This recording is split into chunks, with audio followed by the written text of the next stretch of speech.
Біздің қауымдастығымыз 2001 жылы елбасы мен алғашқы түлектерінің инициативасы бойынша құрылған болған. Жалпы 1993 жылы біздің еліміз үшін ең қиын кездердің бірінде біздің елбасымыз осы болашақ стипендиясы құру туралы өте маңызды шешім қабылдаған.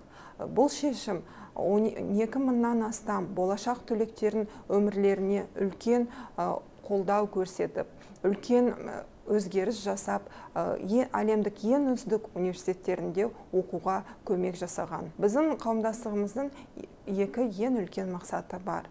Біріншіден, әрине, бұл болашақ түлектерін біріктіріп, оларға әртүрлі қолдау көрсету. Екінші мақсатымыз бұл біздің мемлекетіміз бізді ең үздік университеттерге жібергенде, енді біз сол үмітті, сенімді ақтауымыз керек. Әртүрлі әлеуметтік жобаларға қатысып, жастарға көмектесіп, жұмыс істеуді. Біздің қауымдастық барлық қазақстандықтар үшін ашық әрқашанда. Жалпы әр азамат біздің қауымдастықтың мүшесі бола алады. Сол үшін ол болашақтың түлегі болмаса, екі болашақтың түлегі оларға өз қолдауын көрсетіп, өз сенім хаттарын берсе, әрине олар біздің қауымдастыққа кіре алады. Әрине, барлық еліміз үшін 2020 жылы өте қиын болды. Осы пандемияға байланысты біздің барлық жобаларымыз алғашынан сол пандемияға көмек көрсету елімізге коронавирусқа қарсы тұруға үлкен жұмыс атқардық деп айтуға болады. Бүкіл Қазақстан бойынша әртүрлі қайырымдылық жобаларға қатысып, болашақтың түлектері еріктілер болып. Жалпы бүкіл Қазақстан бойынша 2,5 мың азық-түлік корзиналары болашақ түлектерінің қаражаттарына сатып алған болатын. Сонымен қатар болашақтың түлектері жиналып, тек үлкен қалаларда ғана емес, ауылдық мекен жайлардағы райондық больницаларға кислородтық концентраторларды жіберген болған. Сонымен қатар, мысалға, кейбір қалаларда өкінішке орай балалар үшін онлайн оқуға мүмкіншілік болған жоқ. Сол себеппен бірнеше балалар үйлеріне теледидарлар сатып алып, оларға жіберілген болған. Себебі, әрине, ең бастысы ол балалардың білімі болған сол кезде. Сонымен қатар, біз тек пандемияға ғана жұмыс емес, өз күнделікті іске асырылып жатқан жобаларды жалғастырдық. Дегенмен енді олар онлайн форматқа көшті. Біздің біліміміз, біздің елімізге жобасын енді әлеуметтік желілерде жалғастырдық. Мысалға, біздің елдің әйгілі қайраткерлері, журналистер, өз ісінің мамандары, өз тәжірибесін онлайн инстаграмда жастарға айтып, өз білімдерімен бөліскен болатын.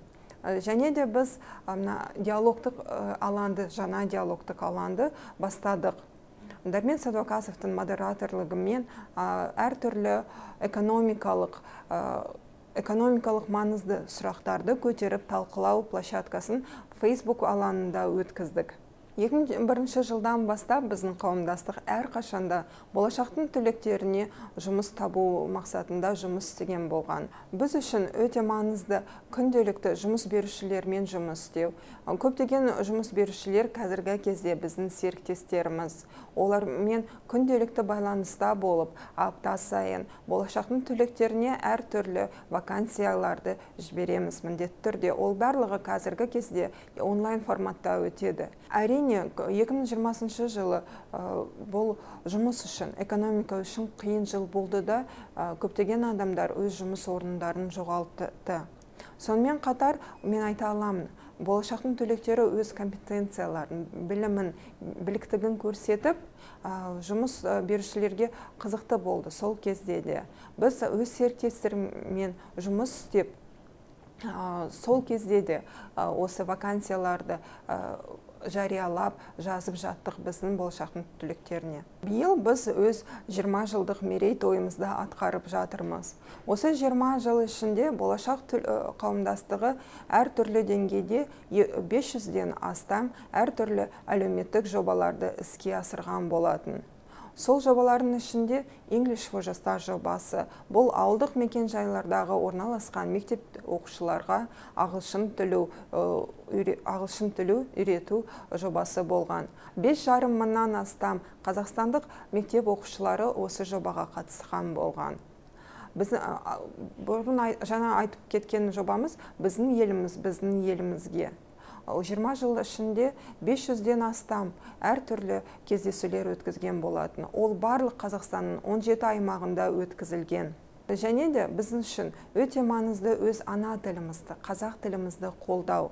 Осы қазақ тілін қолдау мақсатында 2011 жылы өзінен баста жобасының бас мақсаты әлемдік ең әйгілі киноларды қазақ тіліне дубляждау. Голливудтық Sony, Disney, Pixar компанияларының киноларын, мультфильмдерін қазақ тілінде дубляждау. Осы 10 жылдың ішінде 36 голливудтық кино қазақ тіліне дубляждалған болған. Олардың ішінде Мулан, Аладдин, және де көптеген басқа киноларды енді біздің қазақтың балалары өз ана тілімізде көре алады.